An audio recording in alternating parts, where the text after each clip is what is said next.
look at this.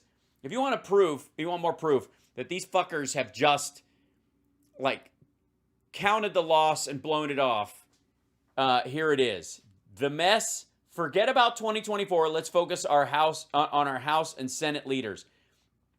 This has got to be an attack on rhinos, right? Is that what this is? Hold on. Perhaps somewhat unexpected.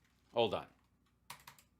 By the way, he was one of the people they would qualify as an expert who was completely fucking wrong.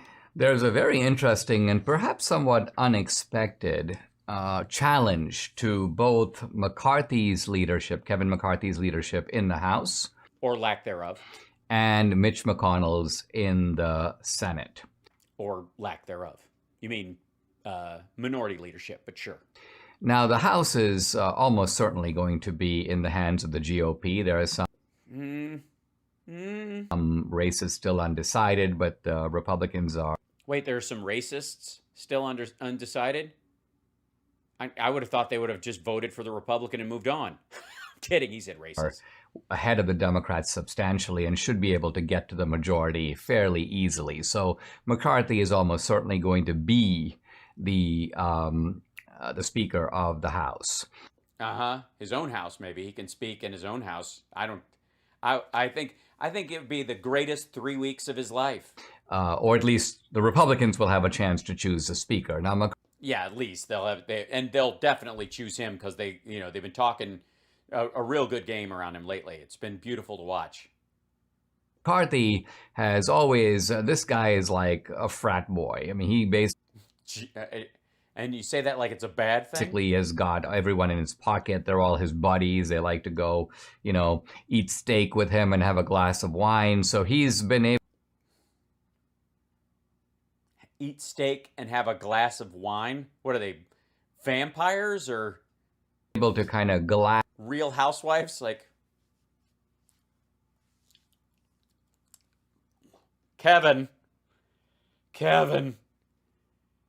Want to be leader again? This is fabulous. Give me a loaded baked potato and get the fuck out of here. I don't talk to the hell. And his way to the leadership. And there's no doubt that he does have those personal qualities of affability. And, everybody likes Kevin McCarthy.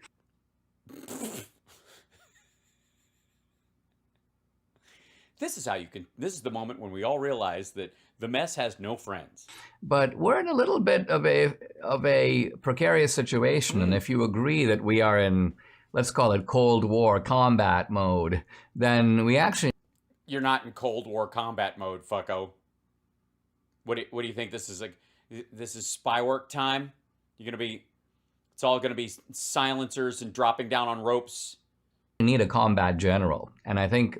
We need a combat general. Well, nothing says hyper-masculine combat general like Kevin McCarthy. I mean, you could go for somebody who really comes across as, a buff Marine steroid user like, I don't know, Devin Nunes. Republicans are beginning to realize this. I'm not saying they're going to be able to prevent McCarthy from getting the leadership, because as far as I can see, there's nobody else. Perhaps Jim Jordan... who has the ability to run toe-to-toe with McCarthy and maybe give him a race. And these positions are really... Why would you run toe-to-toe? Is Jim Jordan running backwards? Which one is Ginger Rogers? Toe-to-toe is a fight term, stupid. Really important, because when you come in as an elected congressman or a senator, in a sense, you're almost giving up your power to your leader, because your leader then controls... No, you're not. Tell that to fucking Manchin and Cinema. What the fuck are you talking Committees, about? Controls appointments, controls the agenda, decide what bills advance, and so on. So this is a very important decision. And yeah, but you're not giving up your power to them.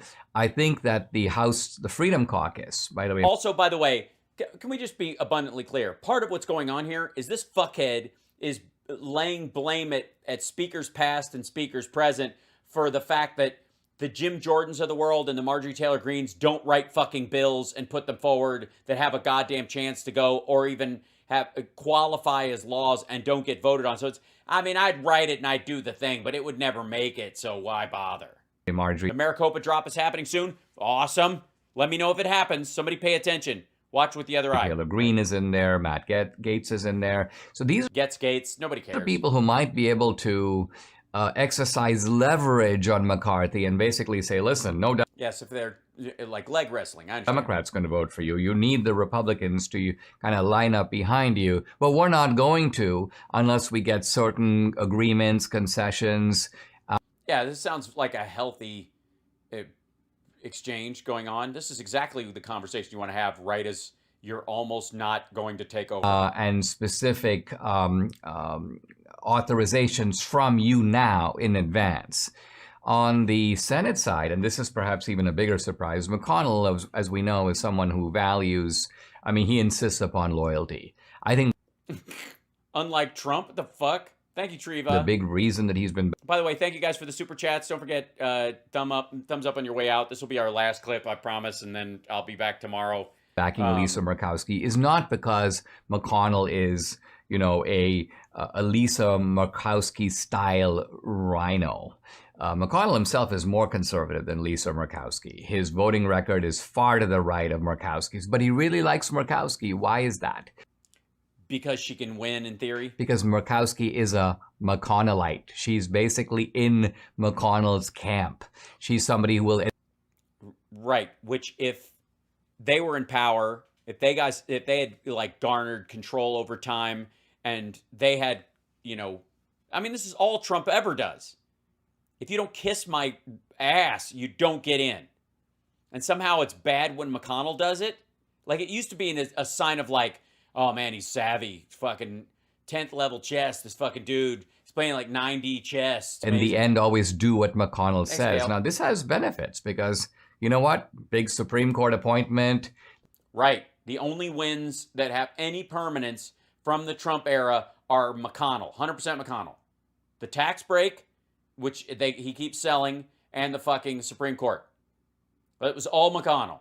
They'd already drafted that fucking thing up. All Trump had to do was sign it. Nothing Trump ran on. I mean, he ran on getting us out of Afghanistan. Nope. No healthcare plan. Nope. No, like nothing. The fuck, Mexico didn't pay for the wall. Lisa Murkowski is like, I don't know. Mitch McConnell's like, remember, you're a McConnellite. In the end, a McConnellite. And you have to come through for me. And Lisa Murkowski is like, yes, sir. Which is good for Republicans and why they have more SCOTUS than they should. So McConnell loves this, and it has a policy benefit, as I say. To Republicans, right. Kelly Shabaka, as far as McConnell is concerned, is not a McConnellite. She's kind of a Trumpster. So she might not, you know, march to McConnell's drum. So this is McConnell's problem. Well, yes, and if she got in there and split with him, they wouldn't have a unified Republican Party, and then other people would have to break with her. And if they broke with her, that, you know, against McConnell, the other direction, they might side with the Republicans and shut shit down. He doesn't need a trifurcated fucking party. As it turns out, I don't even like the fucking dude. I'm not even defending it. But you'd be stupid not to understand the tactics in this. Just in the last couple of days, it started out, I think it started out with, I don't remember if it started out with Rubio or with Hawley. I believe it was Josh Hawley. Probably. Who came out and said, basically, we have to hit the pause button on the Senate leadership. He wasn't saying I'm not voting for McConnell. His point was I'm not voting for McConnell now. Let's wait and see. We'll see what happens in the... Dude, the only reason he can say that is because they lost the fucking Senate. Georgia runoffs. We'll see if we have Huey Lewis and the McConnellites. The majority. Herschel Walker, obviously, if he wins, would join that majority. Boring. And nope. Then Rubio comes out, says exactly the same thing. And now Ted Cruz comes out, says exactly the same thing. Oh my God. It's the Three Stooges of fake machismo. So now... Yeah, like, pass the roids. There we go. These are three influential senators. I mean... Yes, they're legends in their own mind. Think about it. Ted Cruz is representing Texas. Is he? Texas? What the fuck are you doing? The fuck? What's this cowboy shit and hyper-masculine horseback riding and all this fucking stuff? And you send Mr. Ted Cruz with his fucking weird G.H.W. Bush voice and his weird, like, fat Wolverine look. That's Texas? The fuck? There's not a dude in that state that I don't understand it. Rubio, Florida. I honestly don't. I don't know what the hell. Josh Hawley, Missouri. So others probably feel the same way, even if they haven't come out publicly. So all of this, it seems to me, is that while before the midterms, McConnell and McCarthy were probably thinking, oh, we got this wrapped up. Dude, you thought that. This is a done deal. We're in for sure. We've got enough people who are sort of in our back pocket. We don't. Dude, you thought, no, they thought they were going to have abject control. They thought they were going to get 40 seats in the fucking House. Don't have to worry about. They thought they were going to win the Senate by 6 seats. Get the fuck any out of of this. here. But now it seems that they do. And I think this is a very healthy thing. Why? Because leadership needs to be earned. That's this right. idea that you. Yes, trial by stone. Ah, bing! Gelfling. Skexes make peas. You somehow automatically have it because you're like the nicest guy. Trial by stone. That's what they're talking about. Around the block, or you've bought more dinners for everybody else. That's not going to cut it anymore. Anymore? I'm sorry, you've been rooting for it all this time, and that's what was running it? You bought more dinners than everyone else? This fucker was running interference for a party based on who bought the most dinners. As I say, we're in a mode where we need people who are going to get things done. Why start now? Only, look, it may be that we are in the minority. Yes, that was a Dark Crystal reference. Thanks for spotting it, Jeffrey. Gelfling. Hold on. Wouldn't that be cool if... Hold on one second.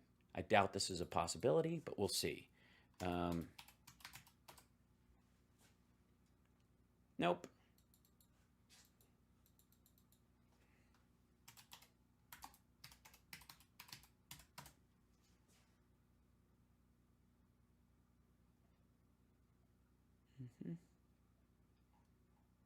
Nope. Gonna have to make one. Sorry. Okay, here we go. I don't have a Dark Crystal Skexis mask. It's coming. Oh, it's coming. And if we're in the minority, our job is block and tackle. And if we're in the majority, our job is investigations, impeachments. Stuff the American people, the stuff that will make people's kitchen tables food cheaper and put gas in their tank. Moving the ball forward. Oh, the ball. I didn't realize you were going to move the ball forward.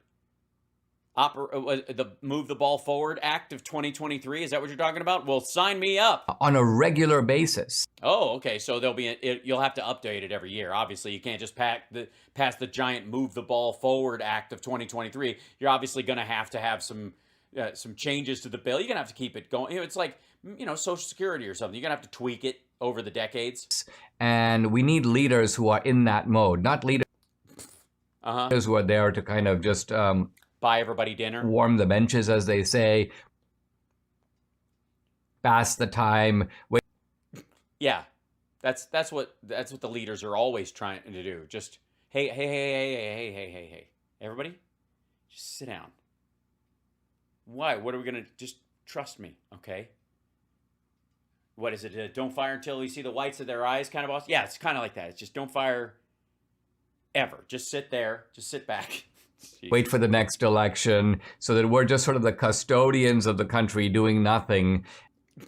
Oh, you mean the party of no shit? And our argument for ourselves is just that, well, we're not doing any harm, are we? Jesus Christ. Yeah, it's the Hippocratic Oath. That's what Republicans do every time. They go, as long as we're not doing any harm. Shut the fuck up. Not doing what the Democrats would do, are we? We're not ruining the place, are we?